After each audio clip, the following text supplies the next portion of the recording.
Saya apa benda tak nama dia? Tahu apa masuk kamera dalam perut, nak tengok apa masalah. Sampai dah masuk tu, tengok perut okey. Saya pun terus tanya, tak banyak cerita. Awak ada stres benda yang sangat menstreskan awak ke dalam 2-3 minggu ni? Dia kata ada. Ceritalah pada saya. Dia cerita bla bla bla patut. Daripada stres yang dia alami itu, yang tak tertanggung dah 2-3 minggu itu, memang menyebabkan tubuh badan dia rasa sakit-sakit fizikal. Okay? Khususnya di bahagian perut. Baik. Okay. So sebab itu Al-Balqi juga lebih dalam lagi, okay, adalah seorang perintis perubatan psikosomatik yang mengetahui bahawa sakit-sakit di tubuh seseorang itu bukanlah penyakit fizikal, okey, berunsur pemakanan, namun dia banyak berunsur kepada faktor mental yang menghadapi konflik dalaman dan tekanan. Baik, Daphne, ada yang nak tanya? Setakat ni yang lain-lain, ada yang tanya? Jelas? Clear? Baik. Belum lagi dia bila saya cuma merasakan banyak perkara yang perlu diperbaiki untuk diri sendiri, Cik Kim. Rasa macam kena tembak hari ni, Cik Kim. Bukan kena tembak, saya juga tembak diri saya juga sebagai seorang perawat. Kadang-kadang kita sibuk, dia macam ni lah teman-teman yang minta Allah sekalian. Kadang-kadang kita sibuk nak meraih hasil pendapatan daripada apa kita buat. Tapi kadang-kadang kita tak memberi fokus dan masa untuk kita juga, untuk tembak balik diri kita, tengok balik, oh apa, gitulah. Okay. Dan sumbangan seterusnya, inilah dia, psikosomatis adalah gangguan yang asalnya dari stres secara fizik, kemudian termanifestasi dalam bentuk kesakitan secara fizikal. Biasanya stres yang dialami berupa apa? Kecemasan. Kalian akan berdepan dengan orang-orang yang anxiety sangat teruk dan mengalami sakit-sakit yang psikosomatik ini. Okey, biasanya stres yang dialami berupa kecemasan, ketakutan, kemarahan dan emosi negatif lain. Baik. Seseorang yang mengalami psikosomatis umumnya harus mendapat kaunseling menyeluruh yang didukung oleh psikoterapi berupa terapi pola fikir dan perilaku untuk melatih respon terhadap situasi yang berat. Ini kalau siapa yang dapat belajar lebih detail berkaitan dengan psikosomatik dan jadi pakar dalam bidang ini, bagus. Sebab kat Malaysia tak ada pun yang betul-betul pakar dalam bidang perubatan psikosomatik. Tak ada. Baik. Itu sumbangan beliau sebagai orang yang menyumbang dalam perubatan psikosomatik. Baik. Cik Kim, sorry Cik Kim. Terlintas satu soalan ni Cik Kim. Ya. Ada orang, adalah yang saya dengar orang berkata begini. Kita nak belajar sesuatu tu, kita kena tengok kita punya tempat wakil. Bahasa Arab dia wakil. Wakil lah, tempat. Tempat. Jika satu benda tu tak sesuai dengan kita punya budaya, tak perlu. Boleh ke begitu pemikirannya Cik Kim? Maksudnya maksudnya? Maksudnya macam bagi dia benda ni tak sesuai, kita boleh buang macam tu je. Sedangkan benda tu keperluan, keutamaan, tapi bagi individu tersebut ia tak perlu, tak payah. Okey, baik. Soalan bagus. Baik.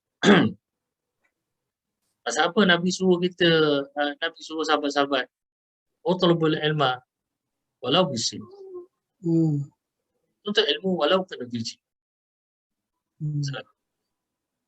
Pasal kita disuruh tuntut ilmu kena pergi China ke mana saja pun untuk kita dapatkan faedah dan manfaatnya.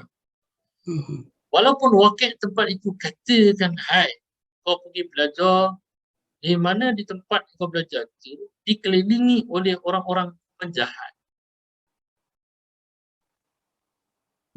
Kau belajar tempat kau belajar ni baik dan bagus, tapi dikelilingi oleh orang penjahat. Mhm. Apa kau tak boleh belajar dekat situ? Boleh. Boleh. Dengan mendapatkan manfaat yang ada di tengah kebaikan itu untuk digunakan apa? Untuk digunakan Untuk orang sekeliling dulu. melenyapkan atau untuk menggunakan ilmu yang di tempat dikelilingi penjahat itu. Di tengah tu ada satu tempat ilmu yang baik. Kau belajar dekat situ, kita belajar di situ. Untuk apa? Untuk mengambil ilmu yang manfaat itu digunakan balik untuk membenteras kejahatan yang ada. Salah ke? Itu tak salah lah. Memang itu keutamaannya lah, Cik Kim. Sebab itu macam Al-Balqi dia belajar macam-macam ilmu. Kita ni orang Melayu dah lah sombong, belagak, tak nak belajar ilmu daripada orang. Dan siap mengatakan lagi kadang-kadang, oh kena tengok saya ni. Habis sebenarnya awak cakap tu untuk apa? Oh rupanya nak orang belajar datang ke dia saja. Mana boleh gitu. Kan? Betul. Ambil ilmu itu untuk kegunaan manfaatnya. Tak kisahlah. Contoh. Ini contoh. Benar-benar terjadi pada saya. Saya ambil klien yang umur 14 tahun. Saya tak tahu lah saya pernah cerita pada orang tak. Pelajar itu memang dah tak nak sekolah. Dan bila sampai ke saya, dia tacap diri dia seperti orang berusia 18 tahun, seperti seorang yang kita nampak dia sebagai penjenayah. Memang ada ciri-ciri. Saya tanya dia, apa pasal kau build up diri kau sebagai orang usia 18 tahun, seperti cara kau ni macam seperti seorang penjenayah macam. Awak tahu tak jawapan dia apa? Saya ingin menjadi remaja walaupun usia saya 14 tahun. Remaja yang ada karakteristik seperti ini. Wow. Masya-Allah. Dan saya belajar dengan dia. Nanti aku dapat tu macam-macam 3 hari tu. Antaranya dapat belajar macam mana individu seperti budak ini menembusi laman website, dark website untuk membuat jual beli barang-barang pistol. Oh, ni barang gelap yang dia jual tu. Dapat belajar macam mana nak berjual beli pisau, pedang samurai. Macam mana dia, Cik Kim? So dia tunjuk sebab tu kita kena belajar daripada klien kita.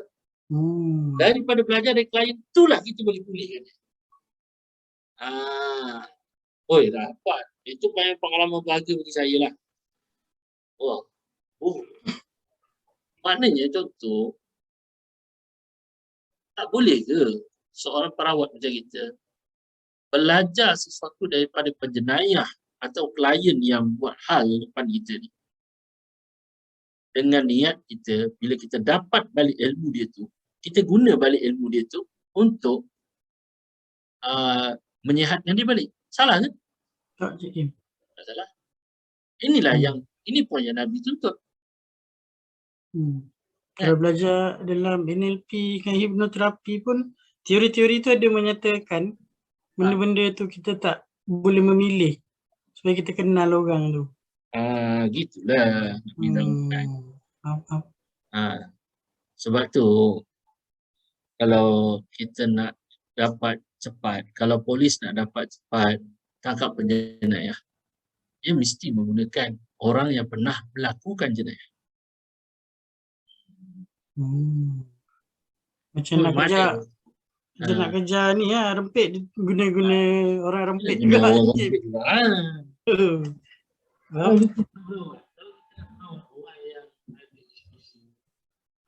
Dah tak percaya pada Tuhan, kita kena ada satu ilmu macam mana nak menguasai orang yang tidak percaya pada Tuhan. dan menggunakan balik strategi mereka untuk dalam proses penyembuhan mental dan emosi. Right. Sebab tu di dalam manuskrip Al-Balqi ada dinyatakan bahawa komposisi manusia ini adalah dari tubuh dan jiwa. Pada tubuh keadaan boleh jadi tak sihat, sakit, stabil dan tidak stabil. Dan penyakit pada tubuh badan yang kita dapat rasai adalah siapa dia kata? Demam. Oh, demam lah. Sakit kepala, automatik sakit badan. Bila demam, automatik sakit kepala, atas bawah punya kepala sakit, okey, dan badan pun jadi sakit. Baik. Dan manakala kesakitan pada jiwa pula, Al-Balqi menulis dalam manuskripnya adalah marah, al-ghadab, kegelisahan, al-khauf, al-faza', kecemasan dan kegelisahan, kesedihan, al-huzun, dan kemurungan, al-jaza'. Dan apa yang disebut ini sebenarnya adalah benda-benda yang berlebih-lebih. Marah berlebihan, kegelisahan berlebihan, kesedihan berlebihan, kemurungan berlebihan boleh melumpuhkan jiwa seseorang. Dan beliau menegaskan bahawa sakit yang dihadapi oleh tubuh badan turut memberi kesan langsung kepada jiwa seseorang. Macam yang kita sebut tadi itulah. Beliau menyatakan jika badan menjadi sakit, nafs, jiwa diri akan kehilangan banyak kemampuan kognitif dan komprehensifnya serta gagal menikmati aspek kehidupan yang menggembirakan. Dan itu juga sebaliknya yang disebut. Jika jiwa menjadi sakit, tubuh mungkin tidak akan mendapat kegembiraan dalam hidup dan akhirnya akan mengalami penyakit fizikal. Baik. Dan beliau juga turut tidak menafikan akan terdapatnya individu yang berbeza dalam menafsirkan suatu tekanan serta cara mereka bertindak balas terhadapnya. Ada yang marah terus, ada yang lambat marah, ada yang panik menghadapi situasi yang menakutkan, sementara yang lain memiliki kemampuan untuk tetap tenang. Seperti di paparan ini. Kita tengok. Stres, stres, betul. Efni. Tapi cara menanggapi stres itu. Bila Efni stres je, aku buat bisnes. Belum masuk lagi lah duit, stres. Udah jadi marah. Fatty buat bisnes, stres juga. Tapi dia geram. Lambat nak marah. Payment tak sampai lagi. Geramnya. WhatsApp dah banyak kali contoh. Lepas tu Fina stres juga buat bisnes, tapi cara dia menanggapi stres dia dalam bisnes tu dengan panik. Ada seorang pula mungkin Zoom dia buat bisnes juga, lambat payment dapat, tapi dia menghadapi stres terhadap payment yang lambat itu, cara perniagaan dia tu dengan perasaan tenang. Nampak tak? Al-Balqi dah sebut dah pada abad 9. Macam mana bila kita kena satu-satu perkara, gangguan emosi seperti stres, bagaimana kita menanggapi perkara tersebut? Marah terus ke? Geram, lambat, marah, panik atau tenang? Baik. Ada pertanyaan setakat ni? Clear semua? Okay. Clear. Okay. Kalau clear, kalau ada apa-apa boleh masukkan ruangan chat tu, kita baca nanti. Baik, seterusnya sumbangan beliau lagi dalam bidang terapi kognitif, tingkah laku dan psikosematik. Beliau juga Al-Balqi ini bila kita duduk, kita tengok diri dia, Masya Allah, hebat orang ni. Allah Ta'ala zahirkan beliau menjadi psikologis counseling modern sebenarnya. Kerana hasil kerja beliau melalui manuskrip beliau ini sebenarnya adalah menjadi rujukan dan diterima oleh psikologi moden. Sebab tu kalau kita tengok, mungkin macam Nisa terlibat dalam background counselling, siapa Niza background counselling, mereka orang counselor ni ada belajar macam-macam teori dalam kaunseling.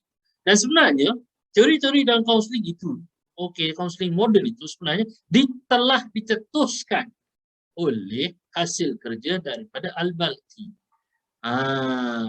Baik. Asas kepada terapi-terapi dalam kaunseling itu seperti CBT, Cognitive Behavior Therapy itu telah diwujudkan awal oleh Al-Balkhi sebelum psikologis moden menerbitkan teori-teori yang lain. Baik. Kaedah beliau yang amat bertimbang rasa dan tidak hanya menekankan kepada punca penyakit, malah tidak membeza-bezakan pesakit dan penyakit yang dihadapinya.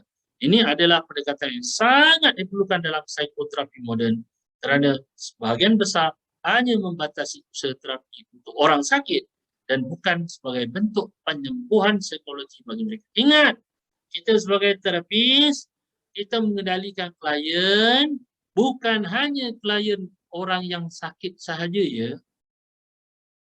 Orang yang nak improve dirinya juga kita wajib santuni.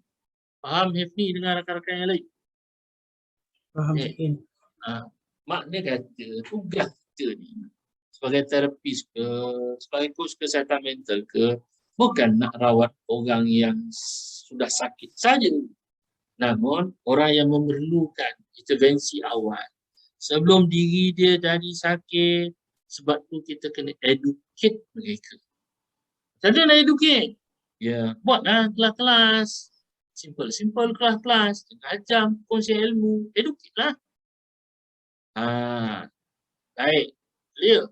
Ini antara sumbangan Al-Balkhi dan beliau juga sebagai psikologis counseling modern. Dan juga sumbangan besar Al-Balkhi adalah sebagai perintis terapi kognitif. Bahasa mudahnya kognitif ni adalah sesuatu berkaitan dengan melibatkan intelektual sedar, berfikir, menakul dan mengingat. Bahasa mudahnya kognitif ini adalah proses berfikir. Baik. Okey. Dan beliau telah memperhalusi dan mengembangkan kaedah terapi kognitif. Beliau juga telah menemui apa yang dapat menjuruskan kepada tabiat kebiasaan seseorang yang mengalami kegelisahan, kemarahan dan kesedihan sebagai penyebab di sebalik gangguan jiwa. Okey, clear? Baik. Dan kaedah asas. Kaedah asas terapi kognitif yang dicetuskan oleh Al-Balkhi. Apa kaedah asasnya? Bila sebut terapi perilaku kognitif, CBT, CBT ni adalah sejenis rawatan psikoterapeutik. Membantu pesakit memahami fikiran dan perasaan yang mempengaruhi tingkah laku. Hefni boleh tengok model dekat sebelah tu, kan ada 3 tu kan. Thoughts, create, feelings. Lagi? Behavior, action. Feelings, create, Behavior. Behavior, reinforce Thought. Jadi 3 elemen ini elemen yang telah dipelopori oleh Dr. Aaron Beck, pakar terapi CBT dalam dunia moden. Namun kaedah Al-Balkhi ini dia ada lagi 2 cetusan. Nanti kita akan tengok. Yang melengkapkan terapi kognitif itu. Dan sebenarnya apa yang kita buat, terapi-terapi NLP lah apa semua tu semuanya menjurus kepada terapi pembangunan semula pemikiran dan emosi diri dan tingkah laku individu yang kita bantu. Itulah asas dia. Dan konsep asas terapi kognitif ini muncul pada abad ke-9 dibawa oleh sarjana Muslim Al-Balkhi. Kalau zaman moden ditemui oleh Dr. Aaron T. Beck, seorang psikiatris dan ahli terapi tingkah laku 1962. Dr. Aaron, dia berfaksi pada 3. Al-Balqi berfaksi tambah lagi 2. Nanti kita akan cerita satu-satu. Jadi, dalam setting kita sebenarnya, bila kita rawat yang Muslim punya klien, kita membuat pada 5 area untuk membangunkan, menterapi diri dia sehingga mendapat proses kepulihan dengan izin Allah SWT. Habis dah buat jadi tak boleh juga. Itu bukan masalah kita. Jangan jadi macam apa Kak Zai sebut. Jangan buat kerja ya, tapi Allah kerja Tuhan. Yang sembuhkan Allah Ta'ala. Yang tak sembuhkan juga Allah Ta'ala. Mesti ada faktor dia kan. Baik. Okey. Dan sikit lagi. Okey. Di dalam manuskrip beliau ini ada direkodkan bahawa tubuh badan boleh menjadi sakit disebabkan oleh faktor luaran. Maknanya dalam manuskrip beliau tulis tubuh badan kita ni boleh sakit dengan ada faktor luaran seperti panas dan sejuk dan teruk. Contoh, kalau cuaca sangat panas kat luar, tubuh boleh jadi sakit, betul? Kalau terlalu sejuk pun sama. Dan faktor yang kedua dalam tubuh badan manusia yang ditulis oleh Al-Balqi mengatakan bahawa ditulis kat situ ketidakstabilan bendalik dalam tubuh badan. Ini kalau untuk tubuh badan sahabat-sahabat sekalian, manakala kalau kesihatan jiwa pula macam mana? Al-Balqi tulis bahawa kalau tubuh badan pun ada luaran dia, faktor luaran yang menyebabkan rasa kesakitan, maka faktor luaran juga lah. Okey, untuk kesihatan jiwa kita juga ini boleh mendapat kesan dari faktor luaran dan dalaman. Kalau faktor luaran macam mana? Dia kata, kalau seorang tu jiwa dia tak tenang, kita kena tengok faktor luaran dia. Faktor luaran dia, selalu mendengar atau melihat caci maki mak ayah pada diri sendiri. Dia dengar. Bila dia dengar, jadi seorang anak tu kalau dengar kutukan-kutukan daripada mak dia sendiri, maka mak dia tu faktor luaran. Dia dengar menggunakan telinga, dia nampak menggunakan panca indera mata dia.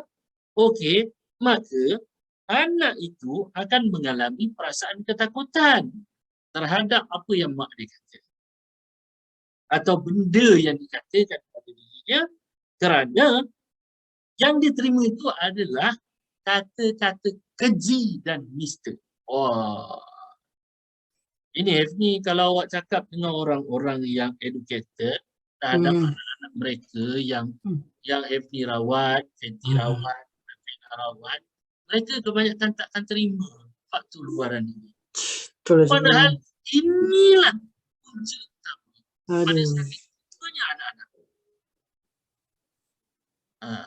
Tapi dia beria nak belajar dengan kita tu cikgu, bila kita cakap dia tak terima pula. Itu pasal. Kadang kesian tengok kat anak dia tu, tapi bila kita cakap dia tak terima tu rasa cari cikgu lain lah. Dia rasa macam gitu tu cikgu. Betul lah. Kalau dia mudah je, kita ni sebagai seorang terapis yang ada value ni. Okay. Awak nak terima, awak tak nak terima tu pelan pada awak. Dan seseorang yang mengalami kesakitan jiwa dan untuk kembali sihat balik, kita tengok juga faktor dalaman dia. Faktor dalaman yang Al-Balqi kata ni faktor kognitif, pemikiran, yang menjuruskan diri dia kepada kemarahan, yang menjuruskan kepada jiwa dia tak tenang, yang menjuruskan jiwa dia tu jadi kesedihan dan sebagainya. Jadi faktor dalaman yang Al-Balqi kata ini, kena lihat faktor dalamannya adalah cara individu itu berfikir.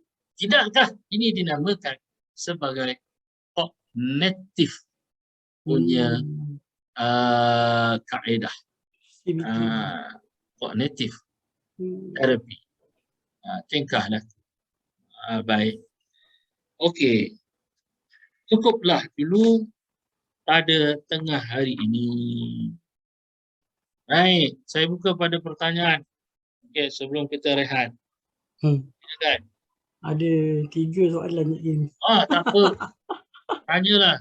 Okey, kejap. Aduh. Saya type supaya rakan-rakan lain. Okey. Tak betul. Mana tadi?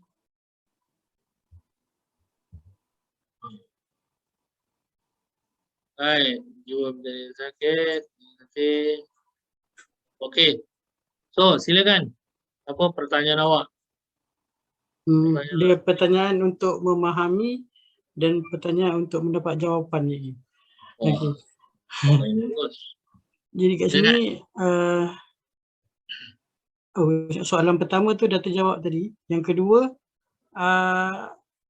ini adakah yang dikatakan kita perlukan nak mengelakkan kita daripada mempunyai sifat yang nifak tu, inikah yang disebut dengan bi'ah solehah yang kita perlu bina, Cik Kim? Bi'ah solehah, dan bagaimana kita nak membina perkara tersebut. Sedangkan yang seperti yang tadi Cik Kim kata, keliling kita ni dia banyak musuh dekat luar tu, tetapi kita kat dalam, kita yang kat teras. Bagaimana kita nak membinanya dan bagaimana nak membentuk benda tu supaya dia berkembang dan akhirnya dia menarik yang luar tu masuk ke dalam teras. Cik Kim boleh faham maksud saya kan? Di ibarat macam terluar lah, betul. Yang kedua, dekat sini tadi dia Cik Kim kata kenapa Cik Kim dengan Ustazah Rozaini sebut tentang bangun pagi tu.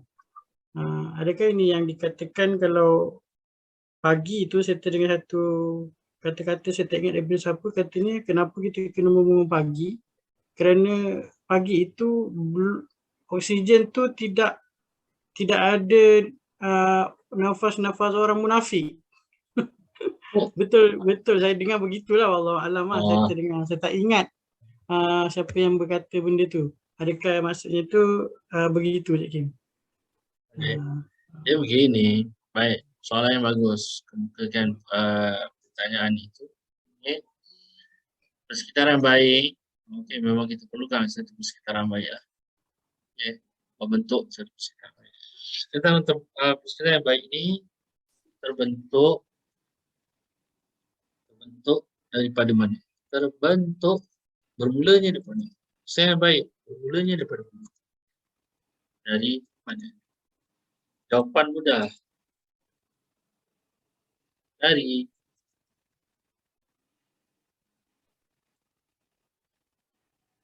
titik noktah. Dari pemilihan pasangan. Sebab tu kita nak jadi ibu ayah. Sebab tu kalau kita nak jadi ibu ayah, kita kena tengok pemilihan pasangan kita. Okay. Dalam persekitaran baik ni, contohlah. Kalau kita tengok ada orang persekitarannya tak baik, persekitaran keluarga tak baik, sebagainya, kita kena tengok juga lah. Mak ayah kita ni jenis orang yang macam mana memilih pasangan. Bukan untuk menyalahkan mereka, tidak. Dan ini yang dikatakan oleh Sayyidina Umar dulu, ketika mana seorang ayah membawa anaknya, dan ayah ini sebut pada Sayyidina Umar, wahai Sayyidina Umar, anakku ni dah derhaka padaku. Jadi Sayyidina Umar pun cerita pada anak tersebut, okay, apa benda, bila derhaka tu apa jadi, apa benda semua lah. Lepas Sayyidina Umar dah cerita, maka anak ni bertanya, wahai Sayyidina Umar, diri aku sebagai anak ni, aku ada hak tak ke atas mak ayah aku? Jadi Sayyidina Umar kata ada 3 hak yang kamu wajib dapat daripada mak ayah kamu, ya khususnya daripada bapa kamu. Pertama, hak yang kamu kena dapat daripada bapa kamu adalah bapa kamu kena pilih pasangan, pilih bakal ibu kamu orang-orang yang bagus, yang baik. Nombor 2, Sayyidina Umar kata, nombor 2, bapa kamu kena bagikan nama yang terbaik pada kamu. Nombor 3, bapa kamu, okey, kena ajarkan kamu ayat-ayat daripada Al-Quran. Jadi anak tu kata, wahai Sayyidina Umar, wahai Amirul Mukminin, 3 benda yang kau cakap pada aku tadi, bapa aku tak buat. Dan sekarang dituduh aku menjadi derhaka. Sedangkan bapa aku tak buat. Pertama, bapa aku tak pilih pasangannya nak jadi ibu pada aku daripada ibu baka yang baik. Dapat baka yang menyembah, mensyirikkan Allah Ta'ala. Dapat baka yang mulut lancang. Macam mana? Dapat baka daripada ibu yang selalu marah-marah. Hati kotor. Macam mana? Munafik. Munafik. Nombor 3. Nombor 2. Wahai Sayyidina Umar, wahai Amirul Mukminin, aku tak dapat nombor 2 daripada bapa. Bapa aku, mak aku bagi nama kumbang hitam berat. Panggil aku. Apa cerita? Apa kes? Dan yang ketiga, bapa aku tak pernah ajarkan satu huruf pun daripada Al-Quran. Marah Sayyidina Umar panggil bapa tu. Wahai sang ayah, di sini. Kau kata anak kau yang memulakan kedurhakaan pada kau. Sebenarnya yang memulakan kedurhakaan kau adalah kau sebagai ayah. Kau berdua ni sebagai pasangan. Jadi, nak memulakan persekitaran yang baik, bermula daripada mana? Pemilihan pasangan. Ini sangat dititik berat. Kerana pemilihan pasangan ini jugalah antara salah satu faktor sunnah kesihatan mental. Awak nak kahwin ke dengan baka keluarga yang sentiasa mulut kotor. Sebab tu waktu saya ambil pengalaman, saya tak tahu nak ambil pengalaman daripada mana kan. Saya ambil pengalaman di isteri saya lah. Jadi saya nak kahwin dengan isteri saya tak berkenalan terlalu detail sangat sebelum ambil isteri saya. Saya tak berkenalan terlalu detail sangat pada isteri saya tu. Saya berkenalan, yang pertama saya berkenalan detail dan keluar secara detail dengan mak ayah dia. Jadi saya tak tahu yang saya keluar banyak kali dah dengan mak ayah dia. Kerana saya nak melihat sekitaran yang awak sebut tadi tu, dia bermula daripada mak ayah dia. Saya observe setiap kali ni, bapak dia ni jenis mulut serupa ke? Mulut apa ke? Ada sifat-sifat yang tak elok ke? Ada. Mak dia jenis macam mana? Dari situlah baru boleh. Cik Kim. Daripada situ terkeluar satu soalan lagi, Cik Kim. Keluarlah soalan. Sekiranya Cik Kim, dia bukan sekiranya lah, kebanyakannya peringkat pertama kita bertemu tu, tak ada siapa yang akan tunjukkan sikap sebenar dia, Cik Kim. Dan apabila dia kahwin, sikap-sikap yang disembunyikan tu, dia keluar dan kita baru sedari apakah tindakan ataupun apa yang kita perlu buat supaya ianya menjadi satu bi'ah yang seperti yang kita inginkan. Dia macam ni lah. Kalau dah terkahwin, terkahwin baru nak nampak, itu tak boleh buat apa lah. Sebab sabar je lah sikit. Macam saya pun tak sempurna kan, tapi ada sikit-sikit ilmu yang dibekalkan tu bila duduk dengan orang tua, bakal-bakal dengan duduk dengan bakal mak tua, tengok hidung, tengok telinga, tengok mata, tengok bibir, okeylah, boleh lah. Boleh aku ambil dia sebagai mak mentua aku, kerana dia ni orang faham agama. Jadi kalau tiba-tiba dah terzahir lepas kahwin itu, contoh ada pasangan yang dah nampak terzahir keburukan mentua dan mak mentua, bentuk yang baik itu mungkin makan masa. Cumanya satu je lah. Kalau dah nampak dalam keluarga, dalam perangai mak mentua yang tak berapa nak enak daripada sudut pandang seorang menantu, doakanlah, doa macam ni. Ya Allah, tutupkanlah keaiban ibu mertuaku, tutupkanlah keaiban bapa mertuaku ini, dan janganlah dibuka keaiban-keaiban mereka. Dah habis. Dan bentukkanlah kami keluarga dalam persekitaran yang baik. Habis cerita. Baik. Itu Jadi, dari segi Jadi tanya. kata betul lah, persekitaran baik dan persekitaran baik itu dibentuk tu ingat macam jadi seorang suami. Hari pertama jadi suami kepada isteri awak, isteri awak marah. Ui, jangan Jakim. Satu cukup lah. Oh, okey. So hari pertama awak kahwin dan awak jadi suami kepada isteri awak. Apakah awak terus mendapat ilmu menjadi suami dan terus menjadi seorang yang suami yang baik pada isteri awak? Tidak Jakim. Makan masa untuk kebaikan sama juga dengan persekitaran baik. Dia memakan masa untuk persekitaran baik. Kan? Dah usaha dah, tak boleh juga. Jangan buat kerja Tuhan Allah. Jadikanlah dia. Mungkin ini adalah satu ujian. Aku diuji dengan perangai manusia. Ya. Dan sebab itu bermula daripada pemilihan pasangan ini sangatlah penting. Saya jawab bangun pagi. Saya jawab dua bangun pagi. Sunnah bangun pagi. Lepas tu saya bagi satu lagi soalan sebelum kita rehat. Rehat satu soalan. Okey. Sunnah kesihatan mental kita bermula di waktu pagi. Bangunlah pagi. Janganlah lambat sangat kan. Awalnya sebelum masuk subuh bangunlah. Lihat sangat sekalipun usahakanlah bangun macam mana. Sunnah kesihatan mental kita bermula daripada pagi. Man asbaha minkum aminan fi sirbihi mu'afan fi jasadihi. Okey, sehingga habis hadis tersebut. Ini sebut apa? Barang siapa yang bangun pagi dalam keadaan tubuh yang sihat.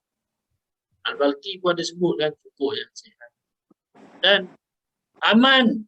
Dia bangun pagi dalam keadaan gembira, aman dan ada makanan pada hari itu, maka seolah-olah dia mendapat sepertiga nikmat dunia. Mu'afan fi jasadi. Mu'afan fi jasadi. Karena itu kan dalam kelas hari itu kan, dalam kelas dengan Ikram Mida Ibu dia kan saya beritahu bahawa ada Jakim. Hadis Tirmizi. hadis riwayat Tirmizi sunnah kesihatan mental tu kan. Jadi waktu pagi ni bangunlah dengan ketiga keadaan tu. Jangan duk risaulah apa rezeki Allah Ta'ala ni. Allah. Kadang-kadang saya dulu saya mungkin seperti kalian juga kan. Memikirkan macam mana aku nak uruskan kehidupan ni. Macam tak cukup aja. Tapi bila kita gantungkan diri kita pada Allah Ta'ala, Allah Ta'ala dah yang mengatur, sudah menyusun rezeki kita, jiwa kita tenang. Okey, boleh? Boleh. Terima kasih Jakim. Kita stop setakat ni dulu. Kita tangguhkan dengan tasbih kafarah dan surah An-Nas. Wal-'asr innal insana lafi khusr illa allazina amanu wa tawassaw bil haqq